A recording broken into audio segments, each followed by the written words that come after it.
سلام نايماكي ميديا تخاتاتلتي كميل لكم أنا دحاني اكزيابيري مسكن نسخاتكم وغن أبسس لكم سلام كتخونو تمنيتايو أمو نايماكي ميديا تخاتاتلتي نلومي حتسر زبلتن أزيا مساتيتن أمنا ممهريتن زبالكو أزاندا ناباهم حيزيا قريب لهم ቅድሚ ናብቲ ዛንታ ምባሌ ግን ኣብዚ ቻናል ሒዝናልኩም ንቀርብ ዘለና ዛንታታት ናብ ኩሉ ሰብ ይበፅሕ ስለዘይለ ነዚ ዛንታ ላይክ ብምግባር ነዚ ቻናል ሓደሽቲ እንድሕር ዳሓሊኹም ሳብስክራይብ ብምግባር ጀምርዎ ክብለኩም ይፈቱ። ናብቲ ዛንታ ከብለኩም ሰናይ መከታተል።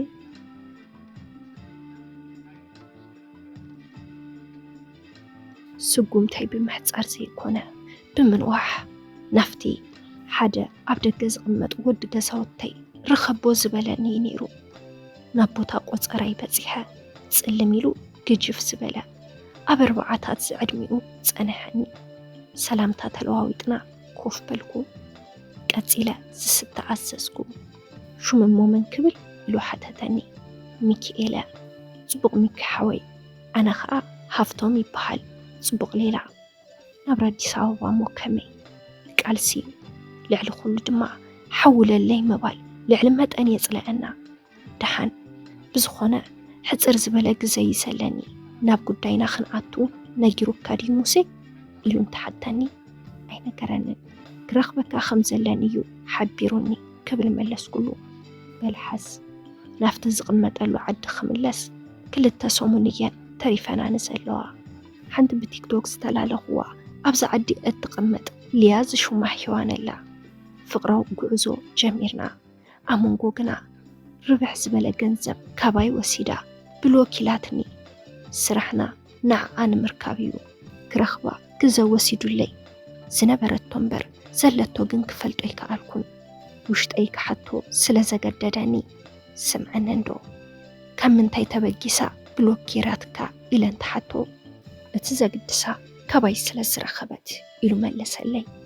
ኣብ ክልቴና ስቕታ ነጊሱ ድሕሪ ምጽናሕ ሚኪ ሓወይ ሙሴ ኩሉ የዕሊሉን እዩ ኣብ ስነ ጽሑፍ ከም እተነጥፍ ባይታ ከም ዝሰኣንካ ነዛ ጓል ብንጹር ዘለቶ ቦታ እንተምፂኻለይ ብርክት ዝበለ ከስራሕካ ዝኽእል ገንዘብ ኣነ ክህበካ እየ። ይኹንስከ ነዛ ጓል ብልክዕ ምስ ረኸብካያ እንታዩ ሓሳብካ ሂወታ ፀልሚተ ዘርሞ ጌረያ ክኸይድ ይድሌተይ ኢሉ መለሰለይ። እዚ ስእላን ናምበር ቴሌፎናን እዩ ዝኾነ ነገር ጌርካ ክድውለለይ ክፅበየካ እየ ኣብ ቀፃለ ንራኸብ ኢሉ ንኸደ ምስ ውሽጠይ ዕላል ፈጠርኩ። ኣይ ደቂ ሰባት ንሰብ ብደካማ ጎኑ ምእታው ግና መዓስ ንገድፎ ንኸውን። ካብ ፊልም ጂኒስ ሓንቲ ዝመሰጠት ንባህላ ነይራ። ንሳ ድማ ደርሆ ኣብ ቀላይ ተትነብር ዓሳ ንዓሳይ መተባልዑን ኣብዛ ምድሪ ገንዘብ እንተዘይህሉ ድማ ሰብ ምስ ሰብ ኣይመተበላልዕናን ትብል ሓረግ እያ ነይራ። ግዳ ናፍቲ ፍጻመ ክመልሰኩም ነቲ እሽግቲ ወረቐት ከፊተ ስእልታት እታ ሂዋን ረኣኹ። ኣብቲ ዝቕመጠሉ መንደር ክልተ ግዜ ክትሓልፍ ዝረኣኽዋ ኮይና ፀንሐት። መሳጢ ደጋዊ ትርኢት ዘለዋ እያ።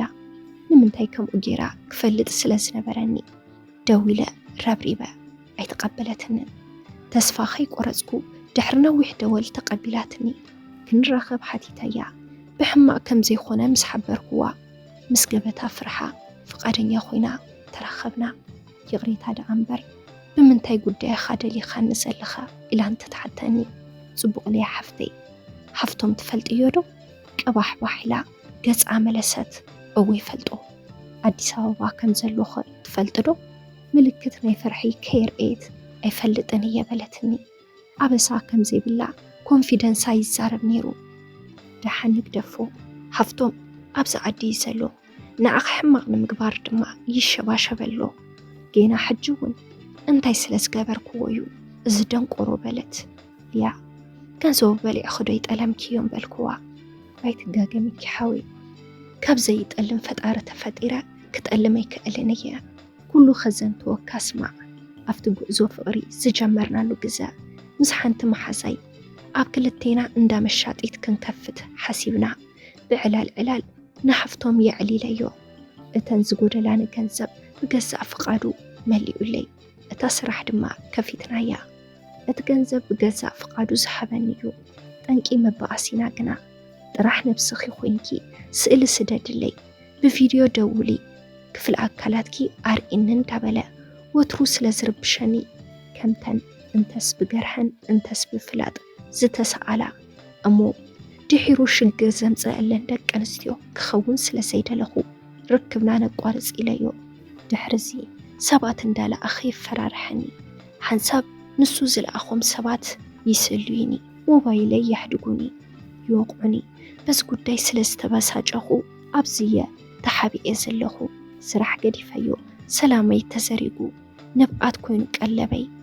ፈጣሪ ወፃይሪኡ መልሲ ክህበኒ ይፅበለኹ ኣብ ዓዲ ጓና ብገዛእ ሓወይ ሰላም ሲኢነ ገንዘበይ ተይሉ ክመልሰሉ ይኽእል እየ ጥራሕ ካብ ህይወተይ ይርሓቐለይ ክትብል መለሰትለይ እንታይ ዓይነት ተግባር እዩ ዝኸ ነቶም ሰባት ናብ ሕጊ ዘይተቕርብ እዮም በልክዋ ገንዘብ ሲያወራ ሕጊ ዝም ይላል ክብሎ ይሰምዕኻ እንዲኻ ንዓይ ሕማቕ ንኽገብሩኒ ዘይተኣደነ ገንዘብ ይሰደሎም ሰብ ሕጊ ህልንኡ ተሸይጡ ኣምሳል ሰይጣን ዝኾነ ባህሪ ዘለዎ ዝቐፅዕ ፈጣሪ ከም ዘሎ እየ ዝኣምን ኣስተማሰለት ኣጆ ክልኤ ሓፍተይ ኣብ ጎኒ ከለኹ ብውሽጠይ ኣሄ ሓፍቶም ለካ ርእሲ ተዘይተቐይሩሲ ዕድመ ቁፅሪ እዩ ዓብይን ዓሻን ድሓን ኩሉ ክዕረዩ ሕጂ ገዛ ኺዲ ጥንቅቕ በሊ ሓቅነተይ ፈሊጥካዮ ኣለኻ ክትሕግዘኒ ተስፋ ይገብር ኣብ ቀጻሊ ክንራኸብ ኢና ተባሓሒልና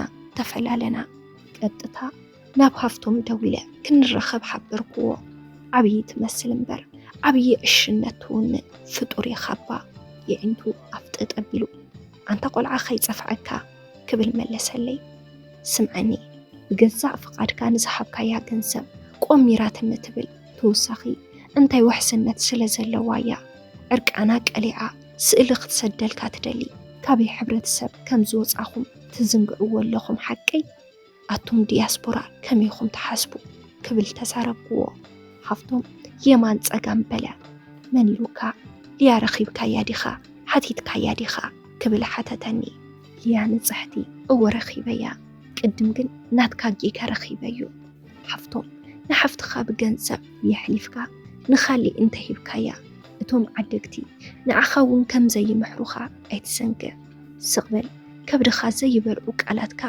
ንደርሰትካ እምበር ንዓይ ትወርውረለይ ከይላግዐካ ዘለቶ ቦታ ከይፈትኻ ክትሕብረኒ ኢኻ በለኒ ናይ ሕርቃን ምልክት ስለ ዝረኣኹሉ ሕርቕ ኢለ ሃፍቶም ምርድዳ ናይ ሓያላት ሰባት እዩ ጌጋኻ ኣሪምካ ክትረዳዳኣ ፈተን ብገንዘብካ ዝኾነ ክትገብራ እንተፈቲንካ ግን ጽላላ ተንብረላ ኪዳነ ምሕረት ከም ዘላ ኣይትሰንግዕ ንመን ኣለዎ እዝገለዎ ዝበሃል ኣይትረስዕ ኢለዮ ገዲፈዮ ኸድኩ ቀፂሉ ገለ መዓልቲ ምስ ሓለፈ ደው ኢሉለይ ንረኽብ ኢሉኒ መጀመርታ እኳ ፍርሒ ተሰሚዑኒ ናፈራሕኹ የኸይደ ፈጣሪ ግዲ ልቢ ሂብዎ ኾይኑስ ዋላስ ነቲ ሕማቕ ተግባር ፍረሲእኑሉ ንኹሉ ከም ዝገደፉ ሓቢሩኒ ዕላልና ሓሳብ ንሓሳብ ተለዋዊጥና ብሰላም ተፈላሊና ድሕሪ ገለ መዓልትታት ዝኸደሉ እዋን ስለ ዝኣኸለ ሒዝዎ ዝመፀ ጽልኢ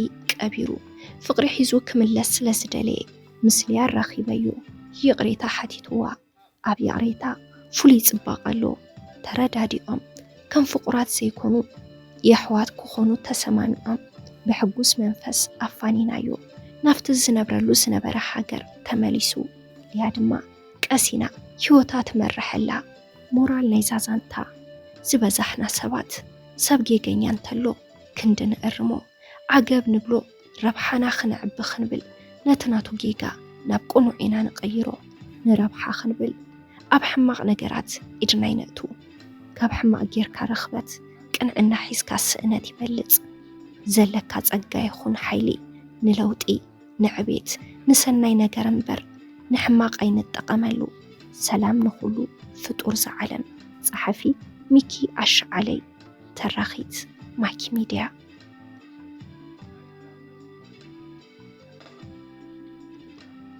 ሰላም ሰላም ናይ ማኪ ሚድያ ተኸታተልቲ ንሎሚ ሒዘልኩም ቀሪበ ዝነበርኩ ነዚ መስል ነይሩ ካብዚ ዛንታ ከም ዝተምሃርኩም ኣይጠራጠርን።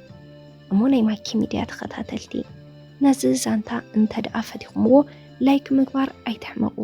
ኣብዚ ቻናል ሓሳብ ርእይቶ እንተደኣ ሃሊኩም ኣብ ናይ ኮመንት መጽሐፍ ቦታ ሓሳብ ርእይቶኹም ክትገድፉልና ትኽእሉ ኢኹም።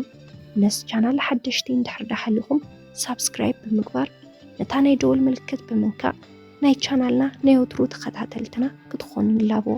ብቐጻሊ ብኻሊእ ዛንታ ብኻሊእ መደብ ብኻሊእ ሓሳብ ክሳብ ንራኸብ ክሳብ መወዳእታ ምሳና ስለ ዝጸናሕኹም ካብ ልቢ እንዳመስገና ሰሰናዩ